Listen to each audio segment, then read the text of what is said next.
पाठशाला में पहली क्लास। पहले सोना न खरीदने की अपील, फिर इंपोर्ट ड्यूटी बढ़ा दी। कौन सी रिपोर्ट मिलते ही पीएम मोदी ने सोना महंगा कर दिया। अगर देश के सभी बड़े मंदिर अपना सोना सरकार को लोन पर दे दें तो क्या गजब हो जाएगा। भारत के हर घर में पड़ा है सोना। अगर लोग अपना गैर जरूरी सोना सरकार को ब्याज पर दे दें तो कैसे अमेरिका भी पीछे छूट जाएगा। जिस यूएई में सोने की खदान तक नहीं है, वो देश सोने का दूसरा सबसे बड़ा ट्रेडर कैसे बन गया, चौंकाने वाला चैप्टर आपको बताने वाला। विपक्ष पीएम मोदी के हर फैसले पर सवाल उठा देता है और कई बार तो विपक्ष को रिएक्ट करने में 1 घंटा भी नहीं लगता, जबकि पीएम मोदी के साथ ऐसा नहीं। नरेंद्र मोदी कोई फैसला या अपील करने से पहले उसके बारे में सोचते हैं, समझते हैं, फिर उसके बाद सही वक्त पर फैसला लेते हैं। चाहे उसमें कई घंटे लग जाए, कई दिन लग जाए, कोई फर्क नहीं पड़ता है, लेकिन एक बार सोच समझकर ही मोदी फैसला करते हैं। पीएम मोदी कोई अपील या फैसला करने से पहले उसका कंप्लीट होमवर्क भी करते हैं और जब पीएम को भरोसा हो जाता है कि उनके उस फैसले या अपील से देश का भला होगा, देश के 140 करोड़ जनता का फायदा होगा, तो उसके बाद ही वो उस फैसले पर मुहर लगाते हैं। 11 मई से ही देश की ज्वेलरी इंडस्ट्री में भूचाल आया हुआ है। मोदी विरोधियों के द्वारा ये बातें फैलाई जा रही हैं कि पीएम मोदी ने बिना सोचे समझे ये सोना ना खरीदने की अपील कर दी। कई सराफा संगठन भी कह रहे हैं कि पीएम मोदी को यह अपील करने से पहले कम से कम उनसे तो बात कर लेनी चाहिए थी, क्योंकि ज्वेलरी इंडस्ट्री कोई छोटी मोटी इंडस्ट्री नहीं है। इससे करीब 50 लाख लोगों की रोजी रोटी जुड़ी हुई है। आप समझिए कि पीएम मोदी की अपील के बाद सराफा कारोबारियों के चेहरे उतर गए हैं। बड़े बड़े ज्वेलरी शोरूम के मालिक माथा पकड़कर बैठ गए कि 1 साल तक वो कैसे सरवाइव करेंगे। लेकिन सिक्के का दूसरा पहलू भी है। पीएम मोदी ने जनभागीदारी की जिस उम्मीद के साथ देश के 140 करोड़ लोगों से सोना ना खरीदने की अपील की, उस उम्मीद को कायम रखने के लिए अगर लोग मोदी का साथ देना शुरू करें तो क्या ही गजब हो जाए। आज का ये डिटेल आपको दिखाऊंगा कि कैसे देश की तस्वीर और तकदीर बदल सकती है पीएम मोदी की इस अपील के बाद। हमारे घरों में महिलाओं के करीब 50% जेवर हमेशा तिजोरी में ही बंद रहते हैं और वो तभी निकलते हैं जब शादी ब्याह जैसा कोई खास मौका आता है। तो सोचिए कि अगर हम परिवार जिसमें सोना आपके पास जमा है, हर परिवार अपना गैर जरूरी सोना ब्याज पर सरकार को दे दे तो क्या होगा। इसका कितना बड़ा असर देश पर पड़ेगा, कैसे रातों रात भारत की किस्मत सोने की तरह चमकने लगेगी, आज ये आपको बताऊं। और इसी तरह अगर देश के सभी बड़े मंदिर अपनी तिजोरियों में रखे हजारों टन सोना सरकार को दे दे तो कमाल हो जाएगा। यह भी आज आपको बताने वाला हूं कि क्या क्या कमाल हो सकता है। आज आपको यह भी बताऊंगा कि यूएई में जहां सोने की कोई खदान तक नहीं है, वो देश सोने का दूसरा सबसे बड़ा ट्रेड कैसे कर रहा है, सबसे बड़ा ट्रेडर कैसे बन गया। जब सोने के रेट से दुनिया में हाय तौबा मची हुई है, तब चीन दबाकर सोना क्यों खरीद रहा है। चांदी का क्या हाल है, क्या चांदी के रेट अभी भी कम नहीं होंगे। साथ ही बात होगी पीएम की पेट्रोल वाली अपील की भी। लोग ईवी और पब्लिक ट्रांसपोर्ट का मैक्सिमम इस्तेमाल शुरू कर दें तो भारत को कितना फायदा होने लगेगा, यह सब आज आपको बताने वाला। लेकिन पहले ये ट्रिलर। जब तक हालात सामान्य न हो, हम सोने की खरीद को टाले, गोल्ड की जरूरत नहीं है।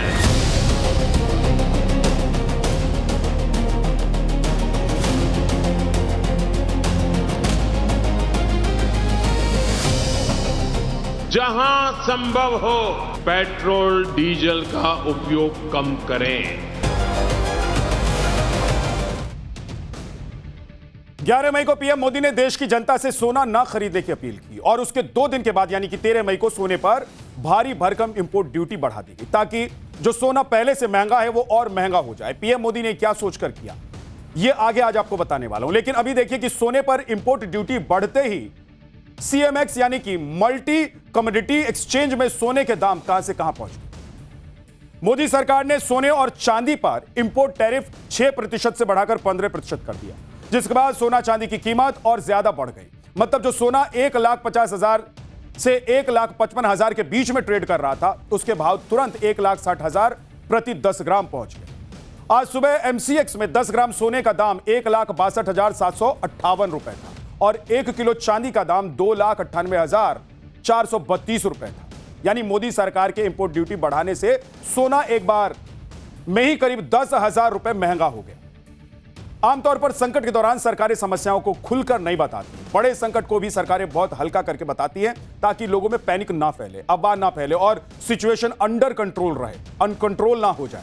लेकिन इस बार पीएम ने किसी संकट की वजह से सोना ना खरीदने की अपील नहीं की है, बल्कि उन्होंने यह अपील एहतियातन की है, यानी कि संकट आने से पहले ही सरकार जन भागीदारी के जरिए उससे निपटने की तैयारी कर रही है।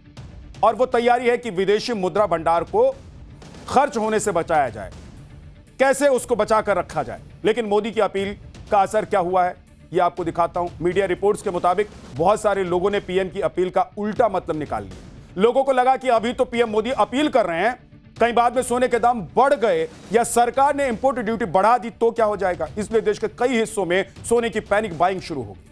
आप देखिए कि मोदी की अपील के बाद पिछले 2 दिनों में ब्राइडल ज्वेलरी की बिक्री में 15% से 20% की तेजी आ गई। जिनके घरों में 4 से 6 महीने बाद शादी होने वाली थी, उन्होंने पैनिक में आकर अभी से गहने खरीदने शुरू कर दिए। मीडिया रिपोर्ट्स के मुताबिक ज्वेलरी के बड़े शोरूम ने 25 लाख से ज्यादा का सोना बेच दिया है, जबकि मिड साइज की ज्वेलरी शॉप्स में 15 लाख से 18 लाख रुपए तक का सोना सेल किया जा चुका है। मुंबई के मशहूर ज्वेलरी बाजार में भी सोने की बिक्री 20% बढ़ गई है।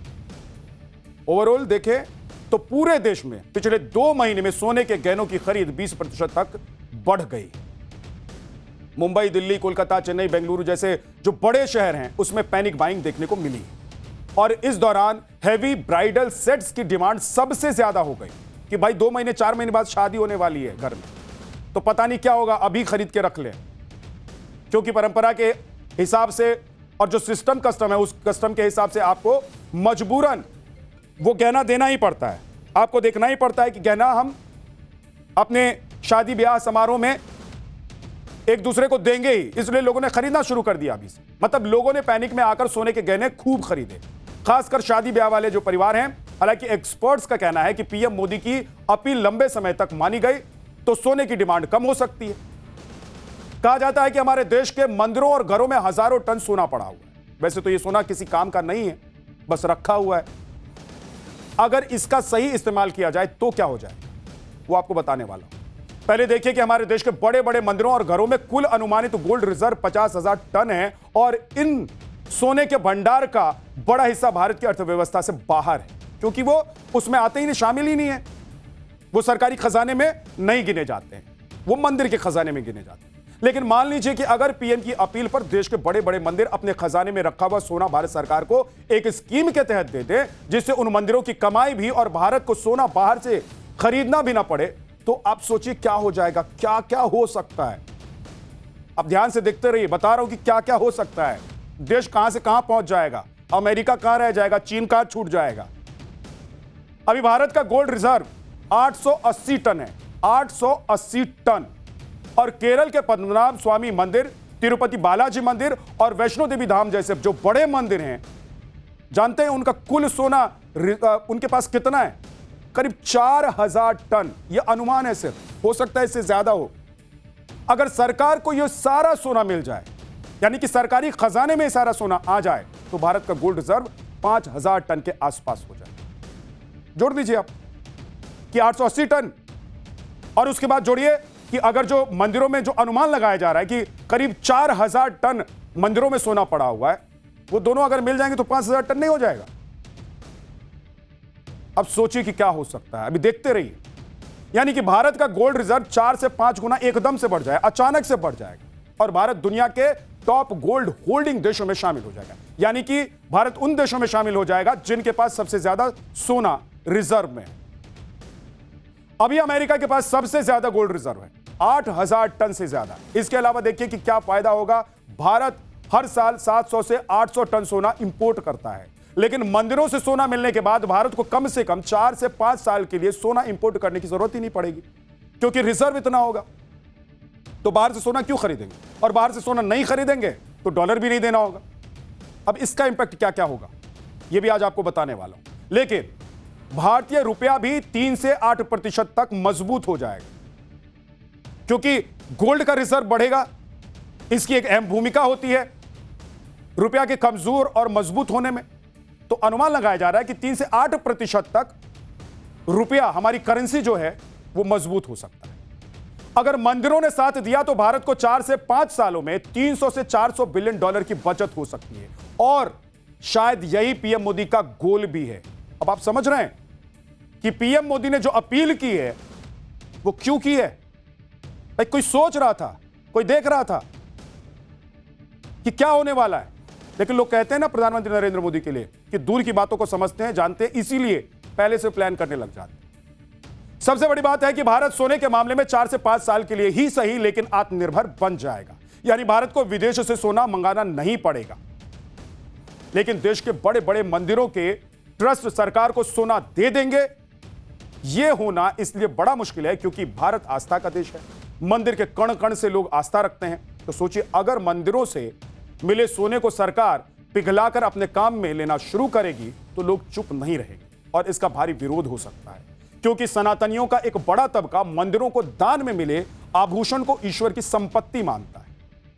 मंदिरों में कितना सोना पड़ा हुआ है और उससे कैसी काया पलट हो सकती है, यह तो पता आपको चल गया। लेकिन क्या आपको यह पता है कि हमारे देश में जहां हर घर की महिलाएं सोने के गहने पहनती हैं, शादी ब्याह में लाखों के गहनों से दुल्हन को सजा दिया जाता है, उस देश के घरों में कितना सोना तिजोरियों में धूल फाक रहा है? आपको अंदाजा भी नहीं होगा कि आपकी दादी, नानी, मम्मी, चाची, बुआ सब ने कितना सोना रखा हुआ है।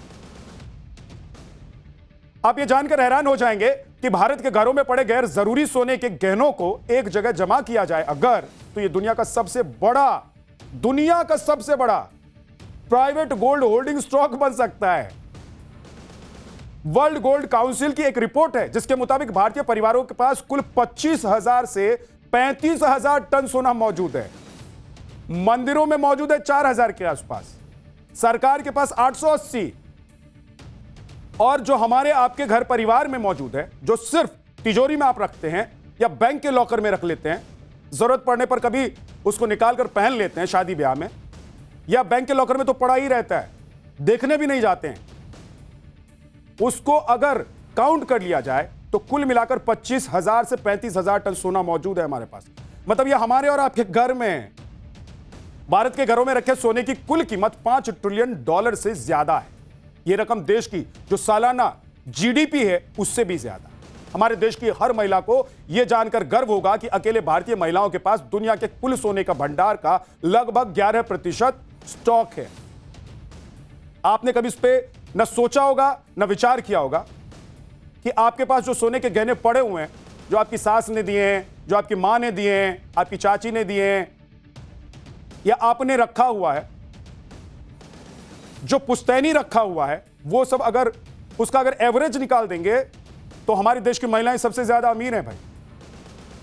हमारे आपके घरों में पड़ा कुल सोना आरबीआई के गोल्ड रिजर्व से करीब 40 गुना ज्यादा है। मतलब गरीब है आरबीआई भी। हमारे घर की जो महिलाएं हैं उनके सामने आरबीआई अगर सोने के लिहाज से देखे तो गरीब है। अगर हर परिवार अपनी तिजोरी में रखा गैर जरूरी सोना, जो कि 10 से 20% ही अगर मान लिया जाए, वो अगर सरकार को ब्याज पर दे दे तो भारत का गोल्ड रिजर्व 4 से 8 गुना और बढ़ जाएगा। यानी कि भारत का गोल्ड रिजर्व 880 टन से बढ़कर करीब 8,000 टन हो सकता है, यानी कि अमेरिका के गोल्ड रिजर्व के बराबर हो जाए। और अगर लोग अपने घरों का 50% गैर जरूरी सोना सरकार के पास जमा कर दें तो भारत दुनिया के टॉप 3 गोल्ड होल्डिंग देशों में शामिल हो जाए। अब सोचिए कि क्या चमत्कार कर सकते हैं आप। अगर जिस दिन आप चाह लें कि देश को सोने की तरह चमकाना है और आपने कमर बांध ली, तैयारी कर ली और सरकार की इस स्कीम में आप शामिल हो जाते हैं, तो सोचिए कि देश कहां से कहां पहुंच जाए।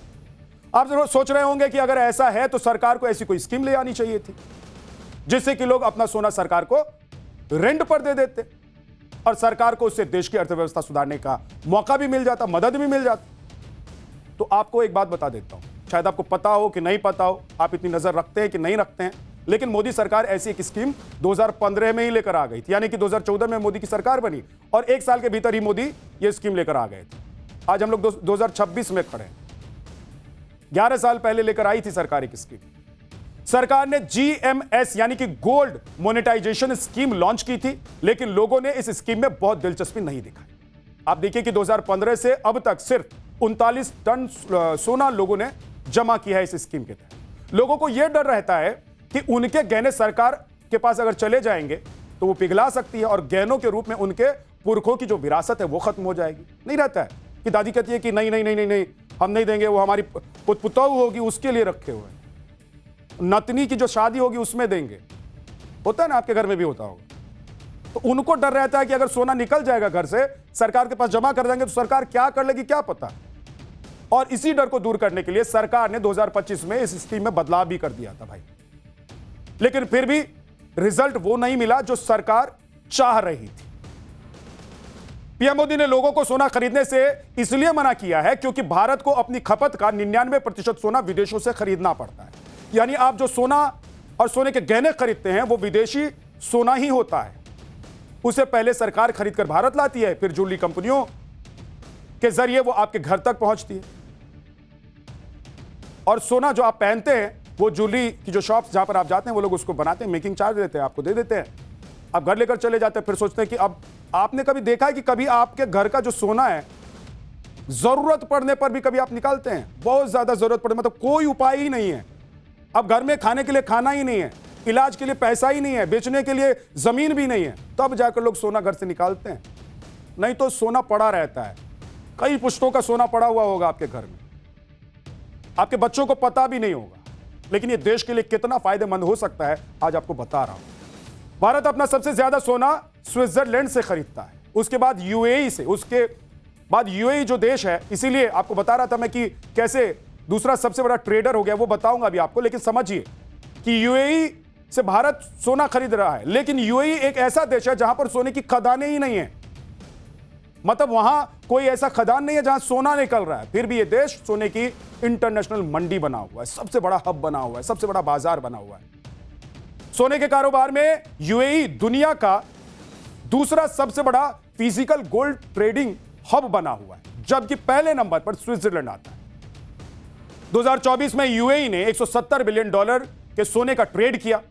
यूएई मुख्य रूप से रॉ गोल्ड यानी कि कच्चा सोना आयात करता है। इसके बाद यूएई में उस रॉ गोल्ड को रिफाइन करके जेवर बनाए जाते हैं। 2024 में यूएई ने अफ्रीका से सबसे ज्यादा 748 टन सोना आयात किया था, और इसी साल यूएई कुल 1392 टन सोना इंपोर्ट करके दुनिया का दूसरा सबसे बड़ा गोल्ड इंपोर्टर भी बन गया। यूएई के सोने का सबसे बड़ा कस्टमर भारत ही है, और इसीलिए यूएई के शहर दुबई को सिटी ऑफ गोल्ड भी कहा जाता है।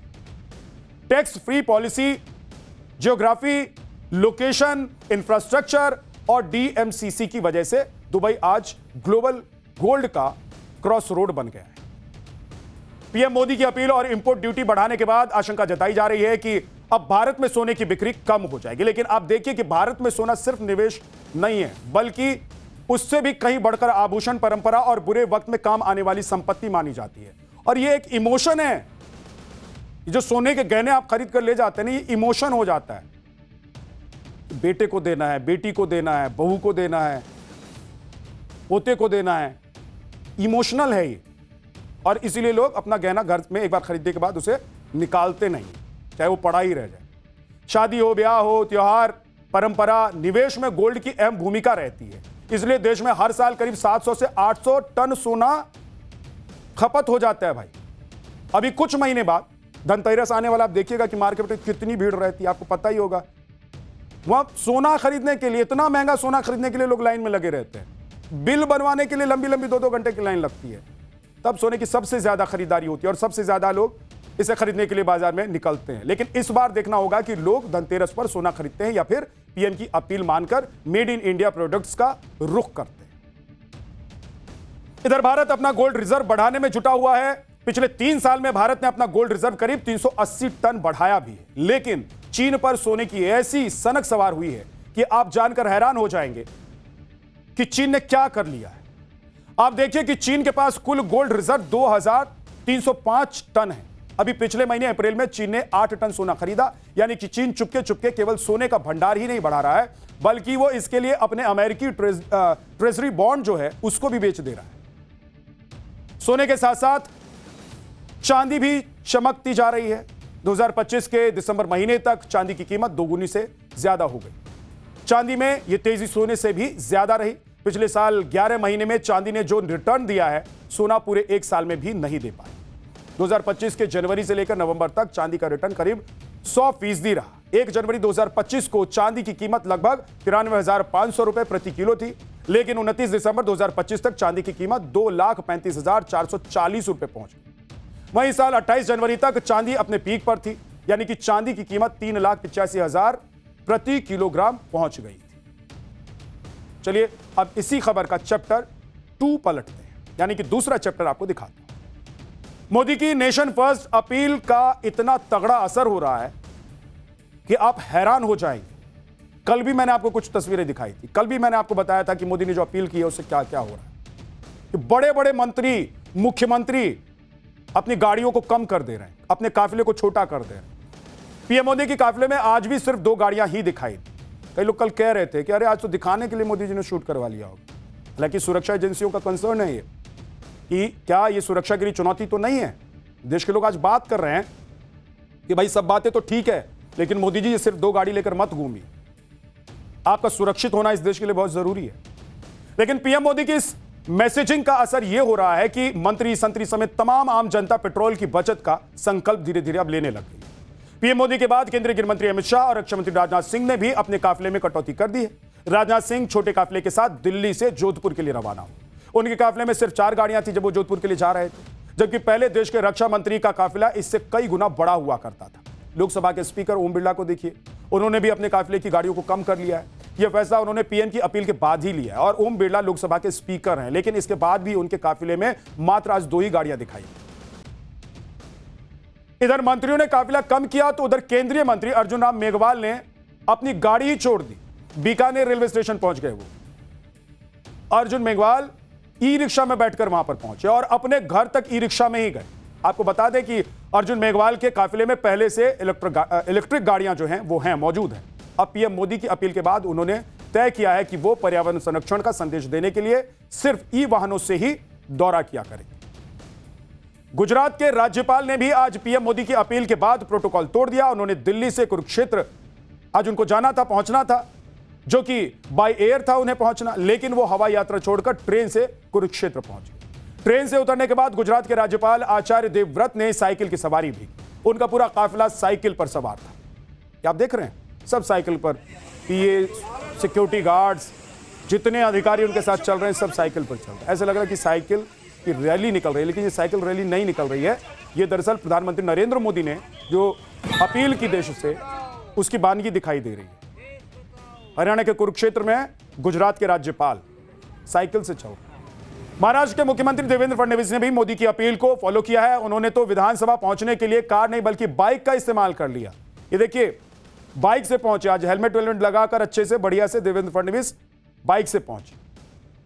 दिल्ली की मुख्यमंत्री रेखा गुप्ता भी पेट्रोल बचाने की मुहिम में शामिल हुई। उन्होंने दिल्ली वासियों से इससे जुड़ी अपील की। यह अपील क्या है आपको बताऊंगा, पहले आप देखिए कि खुद रेखा गुप्ता ने कैसे इस अपील पर अप्लाई करते हुए इस अपील को फॉलो किया और उनकी कार का काफिला अब जो 13 से घटकर सिर्फ 4 रह गया है, वो देख लीजिए एक बार। यह तस्वीर है, 13 गाड़ियों का काफिला दिल्ली की मुख्यमंत्री का हुआ करता था, लेकिन 4 गाड़ियों में अब वो चलने लग गई है। यानी कि करीब 60% तक की कमी उन्होंने अपने काफिले की गाड़ियों में कर दी है।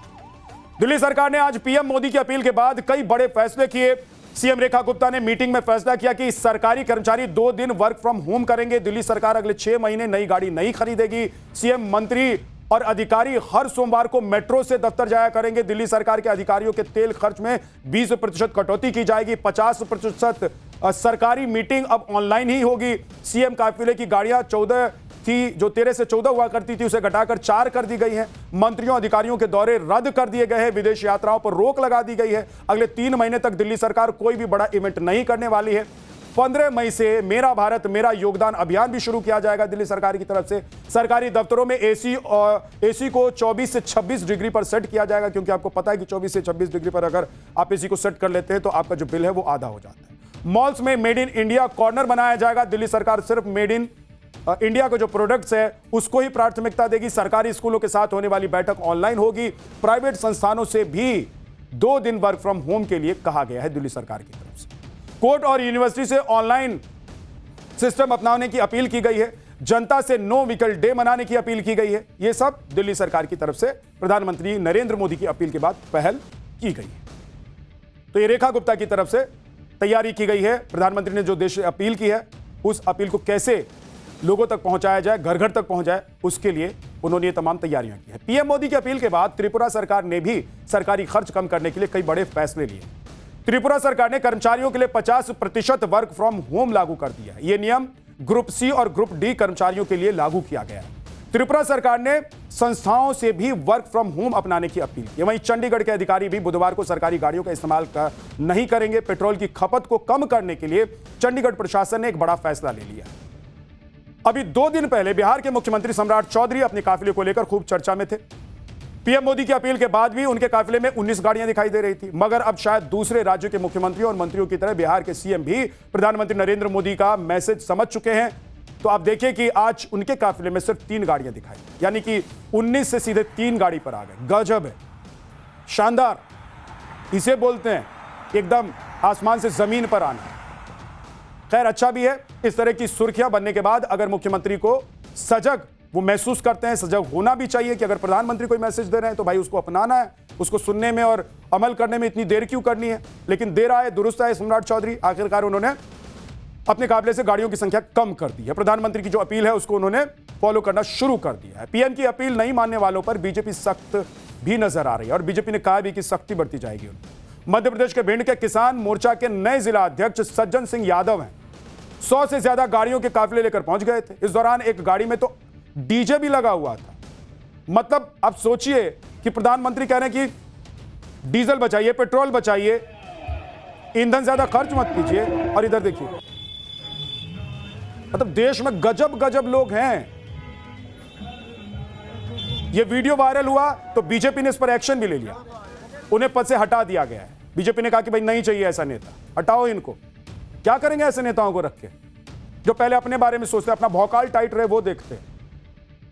भाई जनता के बारे में सोचिए, जो प्रधानमंत्री जनता के बारे में सोच रहे हैं, आगे संकट हो जाए, कोई कैसी परिस्थिति आ जाए, उससे निपटने के लिए पहले तैयारी चल रही है और इनको अपना भौकाल टाइट रखना है। भाई गजबे गजबे लोग हैं। पीएम ने पेट्रोल बचाने की अपील इसलिए की है ताकि दाम स्थिर रहे और लोगों को आने वाले दिनों में परेशानी ना हो। आप देखिए कि आरबीआई भी कह चुका है कि अगर स्थिति नहीं सुधरी तो तेल की कीमतों में बढ़ोतरी तय है। आरबीआई गवर्नर ने स्विट्जरलैंड में आयोजित एक सम्मेलन के दौरान बात कही। उन्होंने कहा कि सरकार अभी तक ईंधन की कीमतों को नियंत्रण में रखे हुए है और उसकी कोशिश भी की जा रही है, लेकिन हालात ज्यादा बिगड़ने पर आम लोगों पर इसका असर पड़ सकता है। भारत तेल, गैस और फर्टिलाइजर के लिए काफी हद तक दूसरे देशों पर निर्भर है। ऐसे में अगर सप्लाई प्रभावित होती है या फिर कीमतें बढ़ती हैं तो भारत पर इसका असर पड़ना स्वाभाविक है। अगर संकट जल्दी खत्म नहीं हुआ तो सरकार को पेट्रोल और डीजल की बढ़ी हुई लागत का कुछ हिस्सा ग्राहकों से वसूलना पड़ सकता है, यानी कि आने वाले समय में ईंधन की कीमतों में बढ़ोतरी हो सकती है। पीएम मोदी की अपील के बाद पूरा देश पेट्रोल बचाने की मुहिम में जुटा हुआ है। तो वहीं कांग्रेस कह रही है कि यह बात तो राहुल गांधी ने बहुत पहले कह दी थी। सुनिए यूपी कांग्रेस के अध्यक्ष अजय राय ने क्या कहा है। पहले इसको बोलना चाहिए था, जब बंगाल का चुनाव था, असम का चुनाव था, केरल का चुनाव था, पांडिचेरी का था, पहले क्यों नहीं बोले। और हमारे नेता आदरणीय राहुल जी पहले ही बोले कि समस्याएं हैं, बहुत बड़ी समस्या हैं, आर्थिक स्थिति बहुत खराब होने वाली है। तो उसमें राहुल जी को झूठा साबित करने का पूरा प्रयास किया भाजपा ने, मोदी जी ने। और चुनाव बाद जब लोगों को ठग लिया, बेवकूफ़ बना लिया, तो चुनाव बाद आप कह रहे हैं कि भाई अब डीजल पेट्रोल मत चलाइए, सोना मत खरीदिए, मेट्रो में घूमिए। तो ये पहले बताना चाहिए था। निश्चित हम सब लोग देशभक्त हैं, राष्ट्रभक्त हैं। जैसे देश की कैसे मदद हो, देश को कैसे मजबूत किया जाए, उस पर हम लोग सब लोग काम कर रहे हैं। इधर कांग्रेस ने पीएम मोदी पर देश को ठगने का आरोप लगाया तो उधर बीजेपी ने कांग्रेस पर बम फोड़ दिया। बीजेपी ने विपक्ष के नेता और कांग्रेस सांसद राहुल गांधी की विदेश यात्राओं पर सवाल उठा दिया। आज बीजेपी प्रवक्ता ने कहा कि राहुल गांधी ने पिछले 22 साल में 54 विदेशी यात्राएं की हैं। उन्होंने दावा किया कि हर विदेश दौरे में राहुल गांधी ने 3 से लेकर 4 लोग अपने साथ भी वो लेकर गए हैं। इन यात्राओं पर कुल खर्च करीब 60 करोड़ रुपए बैठता है। राहुल गांधी के चुनावी हलफनामे का हवाला देते हुए बीजेपी ने कहा कि पिछले 10 सालों में उनकी घोषित इनकम 11 करोड़ रुपए ही है। फिर राहुल गांधी ने विदेश यात्राओं में 60 करोड़ रुपए कैसे खर्च कर दिए। कोई पूछेगा ना कि आमदनी 98 और खर्चा रुपया कहां से भैया। राहुल की फॉरेन ट्रिप की फंडिंग किसने की। बीजेपी ने राहुल गांधी से 22 साल में 54 फॉरेन टूर के पीछे का उद्देश्य भी पूछ लिया है। बीजेपी का दावा है कि मई 2026 में राहुल गांधी निजी यात्रा पर मस्कट गए हुए थे, लेकिन इस यात्रा का कोई सार्वजनिक कार्यक्रम, मेजबान या एजेंडा सामने नहीं आया है अभी तक। बीजेपी और कांग्रेस में अब विदेश यात्राओं को लेकर सियासी जंग छिड़ गई है। कांग्रेस ने इसे बीजेपी की ध्यान भटकाओ पॉलिसी करार दे दिया है। कांग्रेस का आरोप है कि महंगाई, बेरोजगारी और आर्थिक विफलताओं से जनता का ध्यान भटकाने के लिए बीजेपी जानबूझकर ऐसे आरोप लगा रही है। सुनिए जयराम रमेश ने क्या कहा। कि प्रधानमंत्री की नाकामी से ध्यान हटाना चाहिए। इकोनॉमी कोलैप्स हो रहा है, विदेश नीति कोलैप्स हो चुकी है, झटके मिल रहे हैं, अर्थव्यवस्था को झटका मिल रहा है, कूटनीति को झटका मिल रहा है, और ये अभी राहुल जी के फॉरेन ट्रिप के बारे में जानकारी देना चाहते हैं। ये ध्यान हटाने के लिए जानबूझकर कर रहे हैं, बस इसमें कुछ है ही नहीं। और